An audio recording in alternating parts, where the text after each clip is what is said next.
ओम गणेशाय नमः।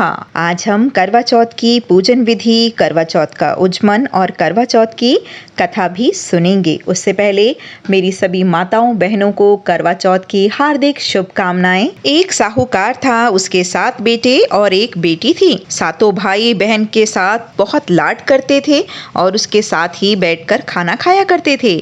एक दिन कार्तिक की चौथ का व्रत आया तो भाई बोले कि आओ बहन जीम लें। उसकी बहन बोली कि नहीं भैया, आज तो मेरा करवा चौथ का व्रत है, इसीलिए चंद्रमा निकलने पर ही जीमूंगी।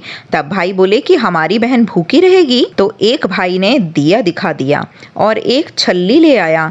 एक पेड़ के पास एक तरफ होकर दिया जलाकर छलनी ढक दी और आकर कहा कि बहन चांद निकल गया है। तो वह भाभियों से बोली कि आओ भाभी अर्घ दे दो। तब भाभियां बोली कि बहन जी तुम्हारा ही चांद आया है, हमारा चांद तो रात को ही निकलेगा। तो उसने अकेली ने ही अर्घ दे दिया और भाइयों के साथ जीमने बैठ गई। पहली गस्ती में बाल आया, दूसरी में पत्थर निकला, तीसरी गस्ती में बहन को लेने आ गए और बोले कि बहन का पति बहुत बीमार है, जल्दी से भेजो। तब माँ बोली कि तू साड़ी पहनकर जाना, परंतु जब माँ साड़ी निकालने लगी तो उन्हें सफ़ेद साड़ी ही दिखी।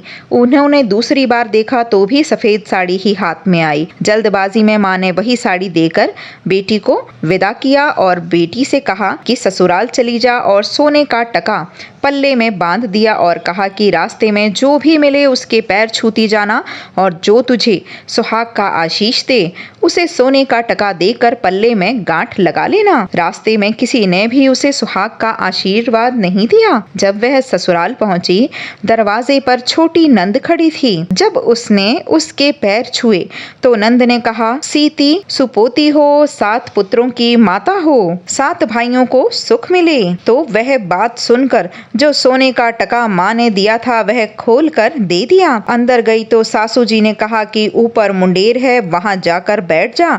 ऊपर गई तो देखा कि उसका पति मरा पड़ा है और वह रोने चिल्लाने लगी। उसकी सास दासियों से बोली कि वह ऊपर पड़ी है, उसको बची हुई रोटी दे आ।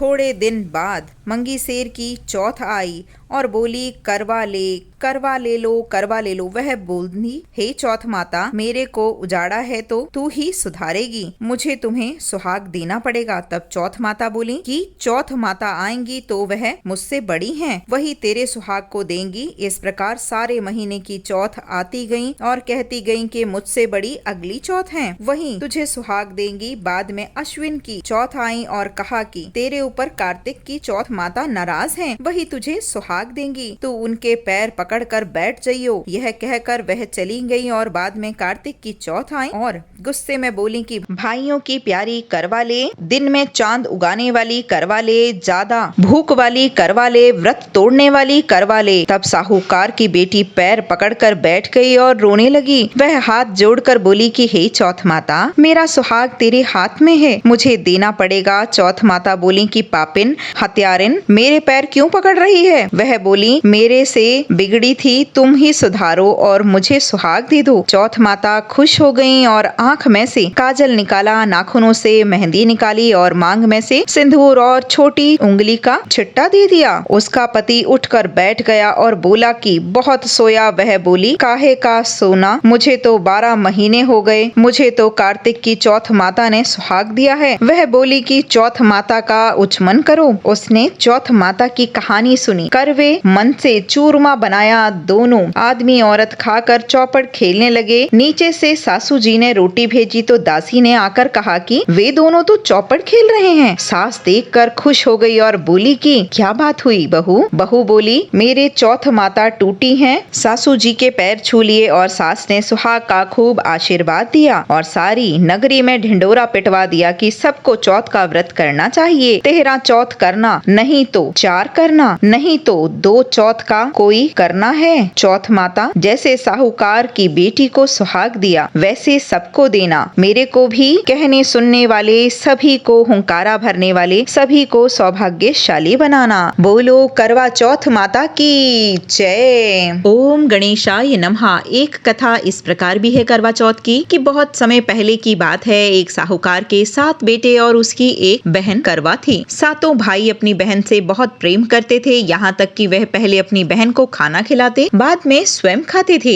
एक बार उनकी बहन ससुराल से मायके आई हुई थी। शाम को भाई जब अपना व्यवसाय बंद कर घर आए तो उन्होंने देखा कि उनकी बहन बहुत व्याकुल थी। सभी भाई खाना खाते बैठे और उनकी बहन से भी आग्रह करने लगे कि लेकिन बहन ने बताया कि आज उसका करवा चौथ का निर्जल व्रत है और वह खाना सिर्फ चंद्रमा को देखकर, उसे अर्घ देकर ही खा सकती है। चूंकि चंद्रमा अभी तक नहीं निकला है, इसीलिए वह भूख प्यास से व्याकुल हो उठी है। सबसे छोटे भाई को अपनी बहन की हालत देखी नहीं गई और वह दूर पीपल के पेड़ पर एक दीपक जलाकर चलने की ओट में रख देता है। दूर से ऐसा प्रतिबिंब पड़ता है जैसे कि चतुर्थी का चांद उदय हो गया हो। इसके बाद भाई अपनी बहन को बताता है कि चांद निकल आया है, तुम उसे अर्घ देने के बाद भोजन कर सकती हो। बहन खुशी के मारे सीढ़ियों पर चढ़कर चांद को देखती है और उसे अर्घ देकर खाना खाने बैठ जाती है। वह पहला टुकड़ा मुंह में डालती है तो उसे छींक आ जाती है, दूसरा टुकड़ा मुंह में डालती है तो उसमें बाल निकल आता है और जैसे ही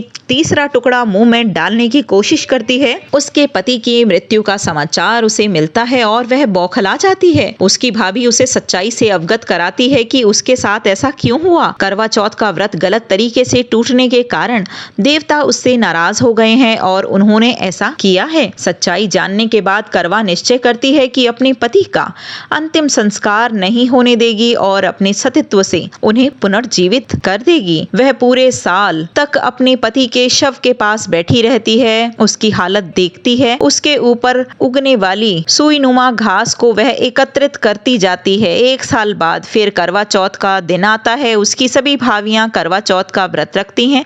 तब भाभियां उससे आशीर्वाद लेने आती हैं तो वह प्रत्येक भाभी से यम सुई ले लो, पिय सुई दे दो, मुझे भी अपनी जैसी सुहागन बना दो, ऐसा आग्रह करती है। लेकिन हर बार भाभी उसे अगली भाभी से आग्रह करने को कहकर चली जाती है। इस प्रकार जब छठे नंबर की भाभी आती है तो करवा उससे भी यही बात दोहराती है। यह भाभी उसे बताती है कि चूंकि सबसे छोटे भाई की वजह से उसका व्रत टूटा था, अतः उसकी पत्नी में ही शक्ति है कि वह तुम्हारे पति को दोबारा जीवित कर सकती है। इसीलिए जब वह आए तो तुम उसे पकड़ लेना और जब तक वह तुम्हारे पति को जिंदा ना कर दे उसे नहीं छोड़ना। ऐसा कहकर वह चली जाती है। सबसे अंत में छोटी भाभी आती है। करवा उनसे भी सुहागन बनने का आग्रह करती है, लेकिन वह टाल मटोल करने लगती है। इसे देखकर करवा उन्हें जोर से पकड़ लेती है और अपनी सुहाग को जिंदा करने के लिए कहती है। भाभी उससे छुड़ाने के लिए नोचती है, खरोंचती है, लेकिन करवा नहीं छोड़ती है। अंत में उसकी तपस्या को देखकर भाभी पसीज जाती है और अपनी छोटी उंगली को चीरकर उसमें से अमृत उसके पति के मुंह में डाल देती है। करवा का पति तुरंत श्री गणेश करता हुआ उठकर बैठ जाता है। इस प्रकार प्रभु कृपा से उसकी छोटी भाभी के माध्यम से करवा को अपना सुहाग वापस मिल जाता है। हे श्री गणेश, माँ गौरी, जिस प्रकार करवा को चिर सुहागन का वरदान आपने दिया था, वैसे ही सब सुहागन को देना। बोलो करवा चौथ माता की जय।